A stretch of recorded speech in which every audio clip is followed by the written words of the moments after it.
বসার তৌফিক দান করেছেন, সুস্থতার হায়াত দান করেছেন, সুস্থতার জিন্দেগি দান করেছেন।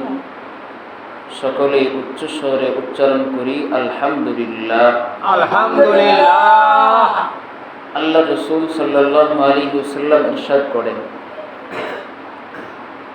আল্লাহ পাক যখন কারো মঙ্গল চান, ভালো চান, তখন আল্লাহ পাক তাকে ব্যবহার করেন। সাহাবায়ে কেরাম প্রশ্ন করলেন, কাইফা ইস্তামিলুহু ইয়া রাসূলুল্লাহ, ওগো আল্লাহর হাবিব, কিভাবে আল্লাহ তার বান্দাদেরকে ব্যবহার করেন? তখন নবীজি বললেন,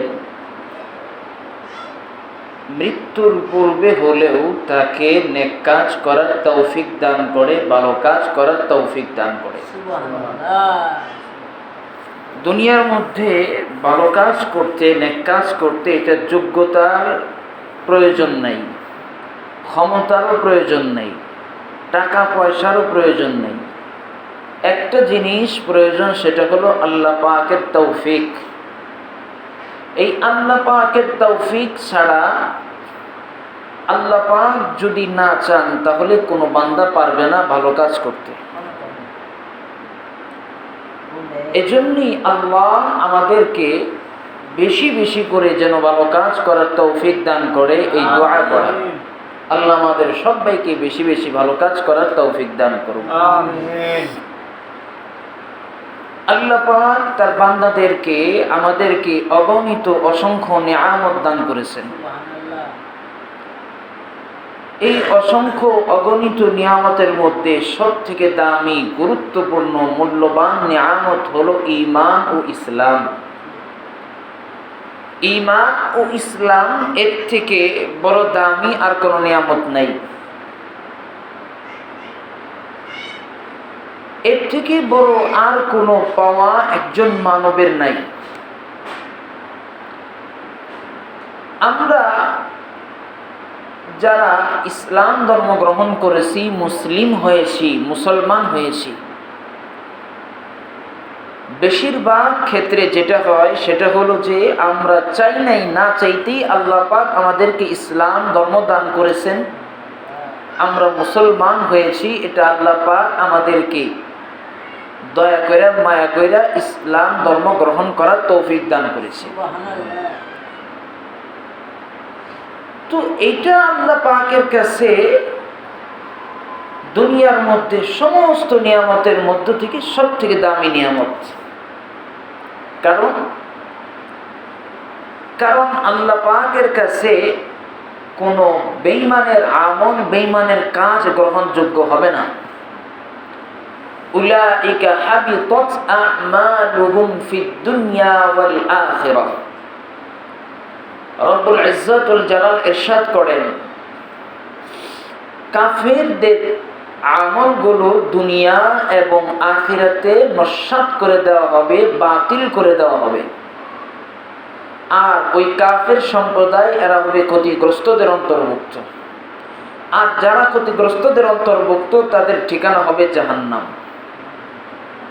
তাহলে বোঝা গেল, আল্লাহ পাকের কাছে যদি এই যে আমরা নামাজ, রোজা, হজ, যাকাত, দান, সদকা যে আমল করি না কেন, যদি আল্লাহ পাকের কাছে গ্রহণযোগ্যতা না পায়, কবুল না হয়, তাহলে এই আমলের কোনো দাম নাই। আর কবুল হওয়ার জন্যে, গ্রহণযোগ্যতা পাওয়ার জন্যে একটা শর্ত, সেটা হলো ঈমান। এই ঈমান, এটা হলো আমল গ্রহণ করার পূর্বে শর্ত, এটা লাগবেই লাগবে। এছাড়া অন্য কোনো আমল, যত আমলই হোক, গ্রহণযোগ্যতা পাবে না। এই ঈমান, ইসলাম, এটা হলো আমার আর আপনার প্রত্যেকটা মানবের পরকালের জীবনের সফলতার চাবিকাঠি। এর মাধ্যমেই একটা বান্দা সফলতার জীবন পেতে পারে। দুনিয়ার মধ্যে আমরা সবাই সফলতা চাই, সফলতার মুখ দেখতে চাই, এটা আমরা সবাই চাই। হোক মুসলমান, হোক কাফের, বেঈমান, মুশরিক, সবাই চায় যেন আমরা সফলতার শিখরের সফলতা যেন আমাদের জীবনে পদচুম্বন করে, এটা আমরা সবাই চাই। কিন্তু একজন বান্দার প্রকৃত সফলতা হলো ঈমান ও ইসলাম নিয়ে কবরে যাওয়া। এর থেকে বড় আর কোনো সফলতা হতে পারে না। পরকাল যেন সুন্দর হয়, পরকালে যেন জান্নাত আমরা পেতে পারি, একজন বান্দার এটাই হলো সবচেয়ে বড় সফলতা। তো সেই পরকাল পাওয়ার জন্যে আমাদেরকে মৃত্যুর সময় সুন্দর অবস্থায় যেতে হবে, ভালো অবস্থায় যেতে হবে। অর্থাৎ সুন্দর একটা মৃত্যু লাগবে, ভালো নেককার একটা মৃত্যু আমাদের প্রত্যেকেরই লাগবে। যদি ভালো মৃত্যু হয় তাহলে ধারণা করা যায় আমাদের সকলের পরকালের জীবনটা সফলতার জীবন হবে। তো একজন বান্দা তার সুন্দর মৃত্যু এটাই সে কামনা করবে, যে যাতে করে তার দুনিয়ার জীবনটা, তার দুনিয়ার জীবনের শেষটা যেন সুন্দর হয়, ভালো হয়। দুনিয়ার জীবন ভালো হওয়ার জন্যে শর্ত হলো, মৃত্যুটা সুন্দর হওয়ার জন্যে, ভালো হওয়ার জন্যে শর্ত হলো তার দুনিয়ার এই হায়াতটাকে সুন্দর হওয়া লাগবে। দুনিয়ার হায়াত যার যত সুন্দর, তার মৃত্যু তত সুন্দর। আর যার মৃত্যু সুন্দর, তার পরকালও সুন্দর। ভারতবর্ষের জগৎ বিখ্যাত একজন আলেম ছিলেন, অনেক বড় পীর বুজুর্গ ছিলেন। নাম ছিল সৈয়দ আবুল হাসান আলী নদভী রাহিমাহুল্লাহ। অনেক বড় বুজুর্গ ব্যক্তি ছিলেন।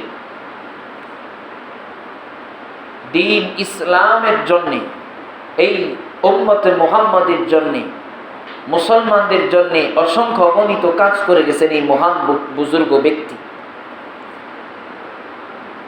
তো যারা বুজুর্গ, যাদের দুনিয়ার হায়াতটাকে সুন্দর করে সাজাইছে, তাদের মৃত্যুও সুন্দর হয়, এটাই স্বাভাবিক। তো সৈয়দ আবুল হাসান আলী নদভী রাহিমাহুল্লাহ জুমআর দিনে ইন্তেকাল করে। জুমআর দিন বড় দামি গুরুত্বপূর্ণ দিন, সাইয়্যিদুল আইয়াম বলা হয়। সপ্তাহের মধ্যে যত দিন আছে সব থেকে দামি দিন বলা হয়। প্রত্যেকটা জিনিসের একটা সর্দার আছে, এলাকার একজন সর্দার আছে, ওয়ার্ডের একজন সর্দার আছে। এইভাবে পৌরসভা, জেলা, ইউনিয়ন, সিটি কর্পোরেশন, দেশের প্রত্যেকটা সেক্টরের কিন্তু একটা করে সর্দার আছে। ঠিক দিন সমূহের সর্দার হলো শুক্রবার দিন। তো শুক্রবার দিনের কিছু আমলও আছে। শুক্রবার দিনের অন্যতম একটা আমল হলো শুক্রবার দিনে সূরাতুল কাহফ তেলাওয়াত করা। সূরাতুল কাহফ তেলাওয়াত করা। পৃথিবীর মধ্যে এমন একটা সময় আসবে যেই সময়ে ঈমান রাখা বড় কঠিন হয়ে যাবে। ঈমান কোনটা, কুফর কোনটা চিনা বড় মুশকিল হয়ে যাবে। দাজ্জালের ফিতনা আসবে, ভয়াবহ ফিতনা আমাদেরকে গ্রাস করে নেবে। ওই ভয়াবহ ফিতনার সময়ে, ফিতনার জামানায় ঈমান কোনটা, কুফর কোনটা চিনা বড় মুশকিল হয়ে যাবে। তো দাজ্জাল দুনিয়াতে আসবে, আসার পরে আল্লাহ পাক তাকে ক্ষমতা দিয়ে দিবেন, এবং ক্ষমতা দিবেন যা বলবেন তাই হবে। ডান হাতে থাকবে জান্নাতের নমুনা, বাম হাতে থাকবে জাহান্নামের নমুনা। বড় আরামদায়ক পরিস্থিতি থাকবে ডান দিকে, আর বাম দিকে থাকবে বড় ভয়ানক পরিস্থিতি। তো দুনিয়ার মধ্যে যারা দুর্বল ঈমানদার, যাদের ঈমানের মজবুতি অত বেশি না, আল্লাহ আমাদের সবাইকে মজবুত ঈমান দান করুন। আমিন। তো যাদের ঈমানের মজবুতি অত না, পাওয়ার তো অত না, ওই দাজ্জালের ফিতনায় তারা পতিত হবে। আর দাজ্জালের ফিতনায় যারা পড়বে তাদের ঠিকানা হবে জাহান্নাম। তো সূরাতুল কাহফ যেই ব্যক্তি শুক্রবার দিনে জুমআর দিনে তেলাওয়াত করবে, রাসূল বলেন ওই ব্যক্তি দাজ্জালের ফিতনা থেকে নিরাপদ থাকবে। সুবহানাল্লাহ। এজন্য আমরা সবাই, নারী পুরুষ সবাই চেষ্টা করব জুমআর দিনে সূরাতুল কাহফ তেলাওয়াত করার জন্য।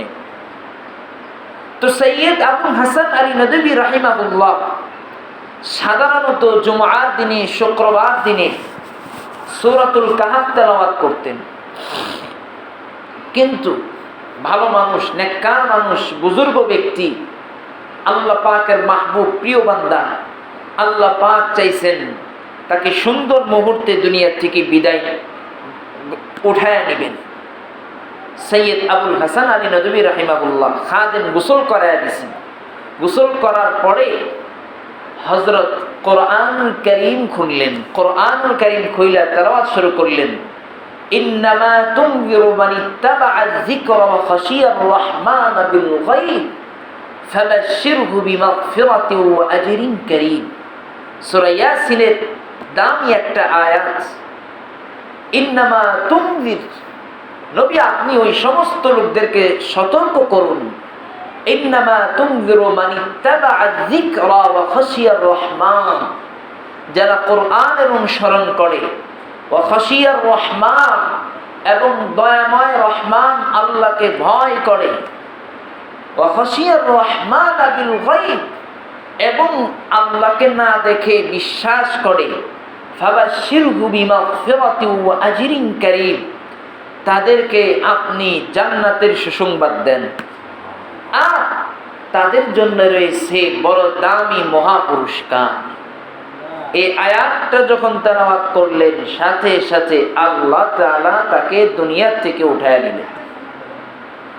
তো এই ঘটনার দ্বারা এটাই বোঝা যায় যে আমাদের দুনিয়ার হায়াতটা সুন্দর লাগবে, ভালো লাগবে। এই দুনিয়ার হায়াতটাকে আমল দ্বারা, ঈমান দ্বারা, ইসলাম দ্বারা সাজাইতে হবে। যদি ঈমান আমল দ্বারা আমার আর আপনার এই দুনিয়ার হায়াতটাকে না সাজাই, আমি দুনিয়ার যে কেউই হই না কেন, হই প্রধানমন্ত্রী, যে কেউই হই না কেন, মনে রাখবেন ওই পরকালে আল্লাহ পাকের কাছে আমার আর আপনার বিন্দু পরিমাণ কোনো মূল্য নাই। হ্যাঁ, এটাই স্বাভাবিক। এজন্যে আমাদের সবার দুনিয়ার হায়াতটাকে সুন্দর করে সাজাইতে হবে। দুনিয়ার হায়াতটাকে ঈমান দ্বারা, আমল দ্বারা, ইসলাম দ্বারা সাজাইতে হবে। আল্লাহ কোরআনে বলেন, ইয়া আইয়ুহাল্লাযীনা আমানুত্তাকুল্লাহা হাক্কা তুকাতিহি ওয়া লা তামুতুন্না ইল্লা ওয়া আনতুম মুসলিমুন। আল্লাহ রাব্বুল আলামিন কোরআনুল কারীমে ইরশাদ করেন, ইয়া আইয়ুহাল্লাযীনা আমানু, হে দুনিয়ার ঈমানদারেরা। ঈমান বড় দামি নিয়ামত। ঈমানদারদেরকে আল্লাহ পাক বড় দয়া করে, মায়া কইরা স্পেশাল ভাবে ডাক দিয়েছেন। কেন কেন কেন? আল্লাহ পাক ঈমানদারদেরকে বড় ভালোবাসেন, বড় মহব্বত করেন। এজন্যই আল্লাহ পাক ঈমানদারদেরকে ডাক দিয়েছেন, ইয়া আইয়ুহাল্লাযীনা আমানুত্তাকুল্লাহ। আল্লাহ বলেন, হে দুনিয়ার ঈমানদারেরা, আল্লাহকে ভয় করো। এখন প্রশ্ন, ঈমান কি জিনিস? ঈমান কাকে বলে? আল্লাহর নবী সাহাবায়ে কেরামদেরকে নিয়ে মজলিস করছেন। এমন সময় আল্লাহর রাসূলের হাঁটুর সাথে গেড়ে, আল্লাহর রাসূলের হাঁটুর সাথে হাঁটু মিলায়া একজন আগন্তুক লোক বসে গেলেন, যাকে মদিনার কেউ চিনে না, কোনো সাহাবায়ে কেরাম তাদেরকে, ওই লোকটাকে চিনে না। অপরিচিত একজন লোক, অচেনা একজন লোক আসলেন। মাথার চুলগুলো উস্কো খুস্কো, এলোমেলো, কিন্তু চেহারার মধ্যে সফরের কোনো চিহ্ন নাই। দূর থেকে একজন লোক আসলে তার চেহারার মধ্যে একটা সফরের চিহ্ন থাকে। জার্নি করে যা আসছে এটা একটা চিহ্ন থাকে, কিন্তু ওই লোকটার চেহারার মধ্যে কোনো চিহ্ন নাই। আল্লাহর নবীর হাঁটুর সাথে হাঁটু মিলায়া বসছেন, আল্লাহর নবীকে অনেকগুলো প্রশ্ন করছেন নবীজিকে। তোর মধ্যে একটা প্রশ্ন করলেন, মাল ঈমান ফাআখবিরনি আনিল ঈমান। ওই লোকটা প্রশ্ন করলেন নবীজিকে, নবীজি ফাআখবিরনি আনিল ঈমান, আমাকে ঈমান সম্পর্কে খবর দেন, ঈমান সম্পর্কে সংবাদ দেন, ঈমান কি জিনিস আমাকে বলে দেন। নবীজি বললেন, আন তুমিনা বিল্লাহ, এক নাম্বার আল্লাহর প্রতি ঈমান আনবা। আন তুমিনা বিল্লাহ, ঈমান কি জিনিস? এক নাম্বার আল্লাহর প্রতি বিশ্বাস স্থাপন করতে হবে, অন্তর দ্বারা বিশ্বাস স্থাপন করতে হবে। ওয়া মালাইকাতি, দুই নাম্বার আল্লাহ পাকের ফেরেশতাদের উপরেও বিশ্বাস স্থাপন করতে হবে, অন্তরে বিশ্বাস স্থাপন করতে হবে।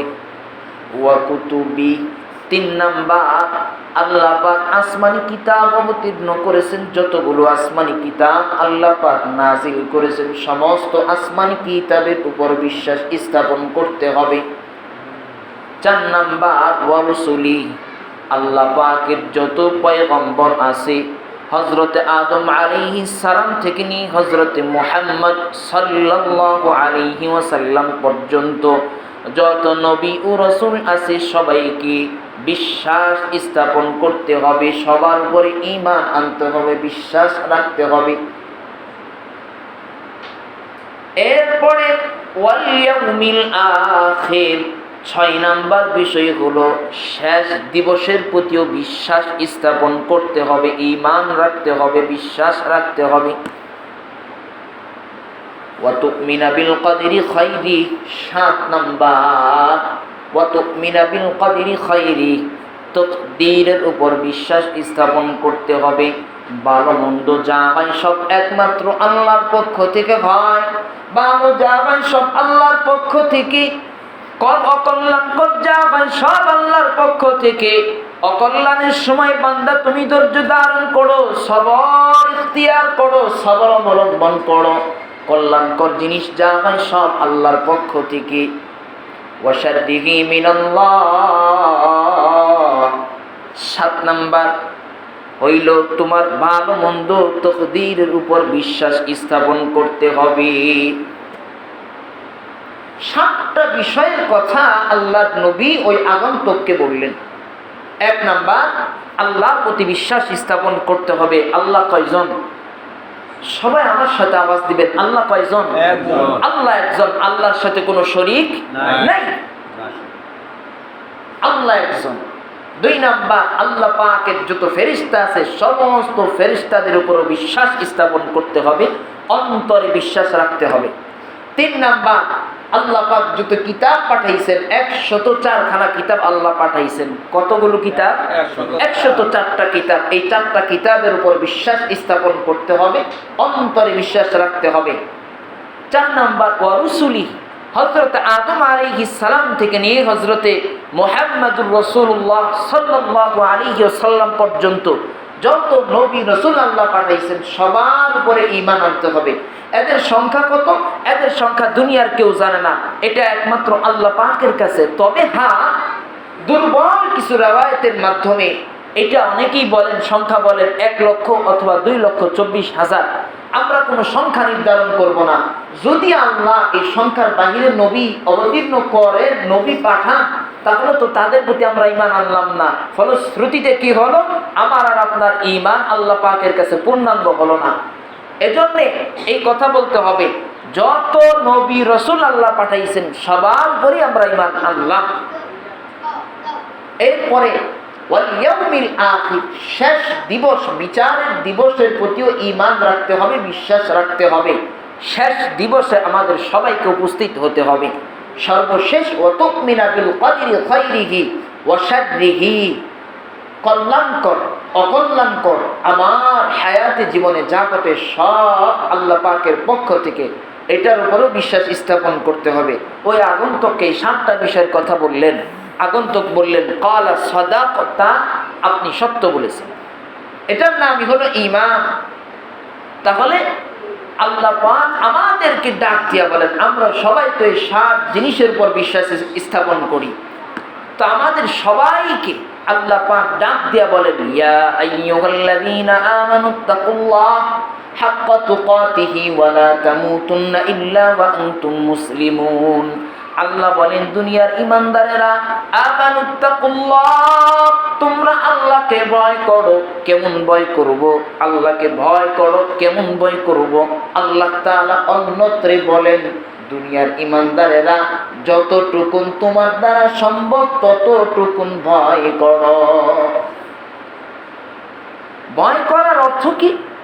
ভয় করার অর্থ হলো নিজের ইচ্ছা, স্ব-ইচ্ছা, স্বজ্ঞানে কখনো আল্লাহ পাকের নাফরমানি হবে না। নিজের ইচ্ছায় স্বজ্ঞানে কখনো আল্লাহ পাকের অবাধ্য আমার দ্বারা হবে না। এটাই হলো ভয়। কিন্তু আজকে আমাদের সমাজে আল্লাহর ভয় নাই।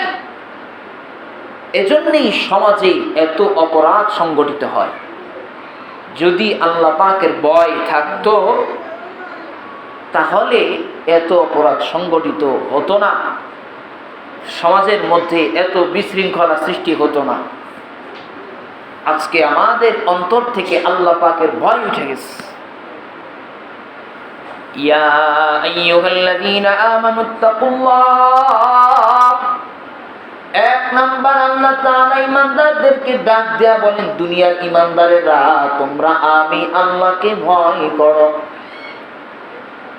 দুনিয়ার হায়াতে আমি আল্লাহ পাকের হুকুমগুলো মানো। আমার আল্লাহ পাকের হুকুম কি? আমি আল্লাহর হুকুম কি? বান্দা, তোমার নামাজের হুকুম দিলাম, বান্দা তুমি নামাজ আদায় করো, যথাসময়ে সালাত আদায় করো। ফজরে আমি আল্লাহ তোমার হুকুম দিলাম, বান্দা তুমি ফজরের সালাত আদায় করো। যখনের সালাত সেটাও আমি আল্লাহর হুকুম, বান্দা তুমি আদায় করো। আসরের সালাত, মাগরিবের সালাত, এশারের সালাত, এই 5 ওয়াক্ত সালাত, 5 ওয়াক্ত নামাজের হুকুম আমি আল্লাহ দিলাম। আমি আল্লাহ তোমাদেরকে 5 ওয়াক্ত সালাতের হুকুম দিলাম, বান্দা তুমি দিনে রাত্রে 5 ওয়াক্ত সালাত আদায় করো। ইয়া আইয়ুহাল্লাযীনা আমানুত্তাকুল্লাহ, আল্লাহকে ভয় করো, আল্লাহ পাকের হুকুমগুলো মানো। বান্দা যদি সামর্থ্য থাকে তাহলে হজ করতে যাও। বান্দা তুমি যদি নেশাব পরিমাণ মালের মালিক হও, উপযুক্ত হও, তাহলে বান্দা তুমি যাকাত আদায় করো। বান্দা তুমি যদি বালেগ হয়ে যাও, নারী হোক পুরুষ হোক, বান্দা তুমি যদি সক্ষমতা থাকো, তোমার যদি সক্ষমতা থাকে তাহলে তুমি রমজান মাসে রোজাগুলো রাখো। বান্দা এগুলো হলো আমি আল্লাহ পাকের নির্দেশ। কিন্তু আজকে আমাদের পরিস্থিতি হয়ে গেছে, বয়স হলে করব, বয়স হলে করব, বয়স হলে করব, যুবক অবস্থায় কিছু করতে চাই না। আজকে আমাদের পরিস্থিতি এমন হয়ে গেছে। এজন্য আমি যুবক ভাইদেরকে ডাক দিয়া বলি, যুবক ভাইরা খেয়াল করে আলোচনাটা শোনেন। হায়াতের কোনো গ্যারান্টি নাই, হায়াতের কোনো নির্দিষ্ট সময় নাই। ইযা জাআ আজালুহুম লা ইস্তাখিরুনা সাআতাও ওয়া লা ইস্তাকদিমুন। আল্লাহ রাব্বুল ইজ্জাতুল জালাল ইরশাদ করেন, যখন মৃত্যু আইসা যাবে, মালাকুল মউতের সময় আইসা যাবে, পরকালের ডাক এসে যাবে, শুনে রাখো একটা মুহূর্ত আগেও আসবে না, একটা মুহূর্ত পরেও আসবে না। দুনিয়ার মানুষদের মৃত্যুবরণ করতে হবে। এজন্য আল্লাহ বলেন, ইয়া আইয়ুহাল্লাযীনা আমানুত্তাকুল্লাহা হাক্কা তুকাতিহি ওয়া লা তামুতুন্না ইল্লা ওয়া আনতুম মুসলিমুন। 1 নাম্বার বললেন, দুনিয়ার ঈমানদারেরা, তোমরা আমি আল্লাহকে ভয় করো, হাক্কা তুকাতিহি, যথাযথভাবে ভয় করো। যেইভাবে ভয় করা দরকার ওইভাবে ভয় করো। এমনভাবে ভয় করবা যাতে করে তোমার দ্বারা কোনো অপরাধ সংগঠিত না হয়, যাতে করে আল্লাহ পাকের অবাধ্যতা তোমার দ্বারা না হয়, তোমার দ্বারা যাতে করে আল্লাহ পাকের নাফরমানি না হয়। এইভাবে তুমি চালাইবা তোমার জীবনটাকে। বান্দা এই কাজগুলো করবা। এরপরে 2 নাম্বার বলেন, ওয়ালা তামুতুন্না ইল্লা ওয়া আনতুম মুসলিমুন, আর তোমরা মুসলিম না হইয়া মইরো না, মুসলিম না হইয়া দুনিয়ার জীবনটা শেষ কইরো না। ইসলাম মুসলমান না হইয়া তোমরা মৃত্যুবরণ করো না। ইসলাম কি জিনিস, ঈমান তো কি জিনিস সেটাই কিছুক্ষণ পূর্বে শুনাইছি। ঈমান হলো অন্তরে বিশ্বাস করার নাম, ঈমান হলো অন্তরে বিশ্বাস করার নাম। আর ইসলাম হলো আমলে বাস্তবায়ন করার নাম। ঈমান হলো অন্তরে বিশ্বাস করার নাম, ইসলাম হলো যা বিশ্বাস করলাম ওটাই আমার আর আপনার হায়াতে বাস্তবায়ন করার নাম। এটাই হলো ইসলাম। আরবের পল্লীবাসীর একটা গ্রাম, কিছু লোক আল্লাহর নবীর দরবারে আসলেন। আসার পরে যুদ্ধের কিছু গনিমতের মাল তারা পাওয়ার লোভে আল্লাহর নবীর কাছে আরজি করলেন, নবীজি আমরা গরিব, আমাদেরকে কিছু আর্থিক সহায়তা দান করেন, গনিমতের মাল দান করেন। তো আল্লাহর নবী তো আলিমুল গায়ব, তিনি তো গায়বের সম্পর্কে জানতেন না, আল্লাহ পাক তাকে জানান নাই। হ্যাঁ, কিছু কিছু ক্ষেত্রে আল্লাহ পাক তাকে সংবাদ দিয়েছেন, কিন্তু সামনে কি ঘটবে, ভবিষ্যতে কি ঘটবে, এটার একমাত্র আল্লাহ পাকেরই আছে, দুনিয়ার আর কারো নেই। যেহেতু আল্লাহ রাসূল তাদের অবস্থা সম্পর্কে জানেন না, আল্লাহ পাক ওহী অবতীর্ণ কইরা আল্লাহ রাসূলকে জানায় দিলেন, ক্বালাতিল আ'রাবু আমান্না কুল লাম তু'মিনু ওয়ালাকিন কুলু আসলামনা ওয়ালাম্মা ইয়াদখুলিল ঈমানু ফি কুলুবিকুম। আরবের ওই পল্লীবাসীর এলাকার লোকেরা আয়েশা নবীজির কাছে আরজি করলেন, আবদার করলেন, নবীজি আমাদেরকে আপনি আর্থিক সহায়তা দান করেন। কেন কেন কেন আমরা ঈমান আনছি? ক্বালাতিল আ'রাবু আমান্না, আমরা ঈমান আনলাম, আমরা ঈমান গ্রহণ করেছি, এজন্য আপনি আমাদেরকে দান করেন, আপনি আমাদেরকে গনিমতের মাল দেন। আল্লাহ তাআলা আল্লাহর নবীকে বইলা দিয়েছেন, কুল লাম তুমিনু ওয়ালাকিন কুলু আসলামনা ওয়ালাম্মা ইয়াদখুলিল ঈমানু ফি কুলুবিকুম। নবীজি আপনি তাদেরকে বইলা দেন, তারা ঈমান আনে নাই, তারা ঈমান গ্রহণ করে নাই। ওয়ালাকিন কুলু আসলামনা ওয়ালাম্মা ইয়াদখুলিল ঈমানু ফি কুলুবিকুম, তাদের অন্তরে ইসলাম, তাদের অন্তরে ঈমান প্রবেশ করে নাই। তবে তারা এতটুকু বলতে পারে, ওয়ালাকিন কুলু, তোমরা বলো, তোমরা হইলা ওয়ালাকিন কুলু আসলামনা, তোমরা বলো আমরা মানলাম। আপনার সামনে দেখানোর জন্যে ইসলামের কিছু নিয়ম নীতি মানলাম, কিন্তু ভিতরে অন্তরে আল্লাহ পাকের প্রতি বিশ্বাস, নবীজির প্রতি বিশ্বাস প্রবেশ করে নাই, এজন্যেই তারা ইমানদার হতে পারে নাই। তবে সামনাসামনি যেহেতু বাহ্যিক অঙ্গ প্রত্যঙ্গ দ্বারা মানছে, এজন্যেই বলা যে ইসলাম মানে মানলাম আমরা। তার মানে বোঝা গেল ঈমান হলো ভিতরের নাম, অন্তর দ্বারা বিশ্বাস করার নাম, আর ইসলাম মুসলমান হলো আমলে বাস্তবায়ন করার নাম। আজকে সমাজের দিকে তাকায় দেখেন, যেই সমস্ত জিনিসের উপর আমরা ঈমান এনেছি, ঈমান আমরা বিশ্বাস স্থাপন করেছি, আমরা যেই সমস্ত জিনিসের উপর ঈমান এনেছি, ওই সমস্ত জিনিস আমাদের হায়াতে, আমাদের জীবনে বাস্তবায়ন হয় কি হয় না, একটু তাকায় দেখেন। এজন্যই আল্লাহ বলছেন, ওয়ালা তামুতুন্না ইল্লা ওয়া আনতুম মুসলিমুন, তোমরা ইসলাম ধর্ম গ্রহণ না কইরা মইরো না, প্রকৃত মুসলিম না হইয়া কবরে যায় না। কবরের হায়াতটাকে যদি সুন্দর করতে চাও, তাহলে পরিপূর্ণভাবে মাইনা ইসলামকে পরিপূর্ণভাবে গ্রহণ কইরা এরপরে তুমি কবরে যাও। আল্লাহ আমাদের সবাইকে পরিপূর্ণভাবে ইসলামকে মানার তৌফিক দান করুন। আমিন। যুবক ভাই আমার খেয়াল করে বুঝবেন, হায়াতটা বড় দামি, হায়াতটা বড় মূল্যবান। এই হায়াতের কোনো গ্যারান্টি নাই, এই হায়াতের নির্দিষ্ট কোনো সময় নাই। যখন আল্লাহ পাক চাইবেন তো তখনই আমার আর আপনার হায়াতটা নিয়ে নেবেন। হোক যুবক, হোক বৃদ্ধ, হোক ছোট, কোনো পার্থক্য নাই। আল্লাহ পাক যখনই চাইবেন তখনই ডাক দিবেন। তোমাদের বিশ্বাস হয় না?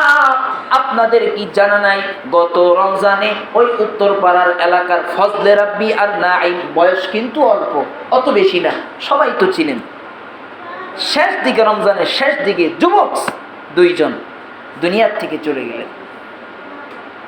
মৃত্যুর কোনো গ্যারান্টি নাই।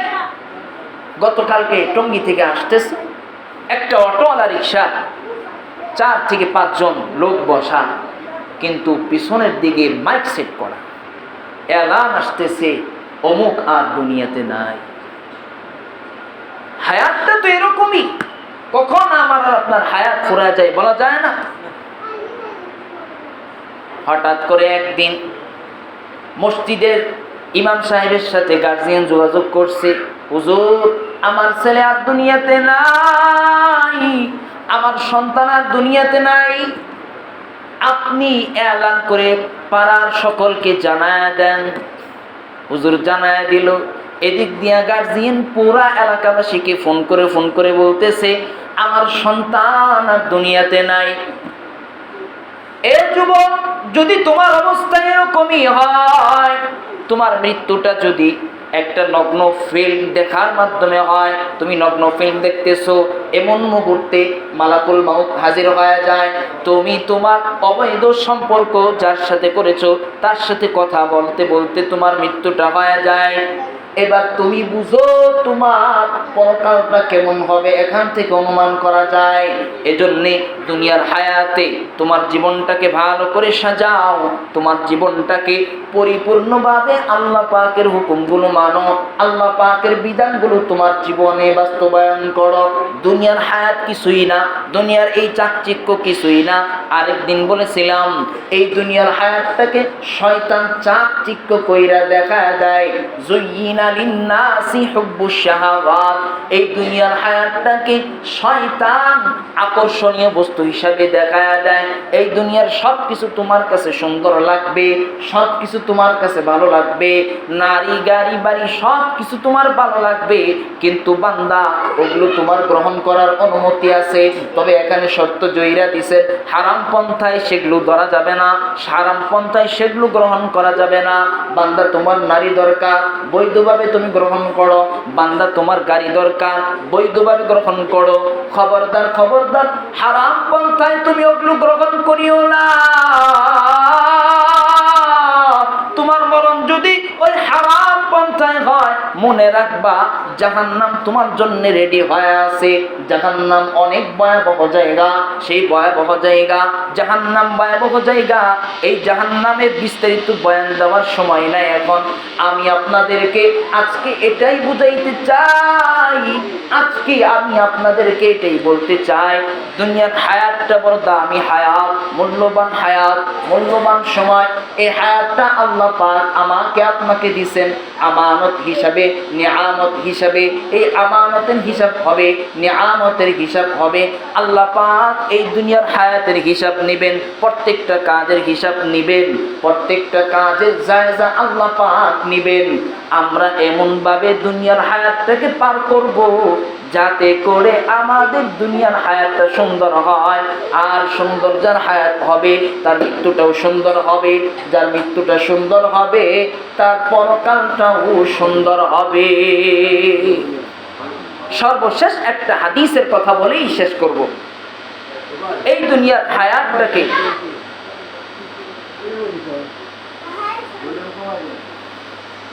এটা সমস্যা হইতেছে। এই দুনিয়ার হায়াতটাকে, এই দুনিয়ার হায়াত, এটা তো একবার বন্ধ হয়ে গেল। যাই হোক, সবাই আমার দিকে তাকান, একটা কথা বলবো।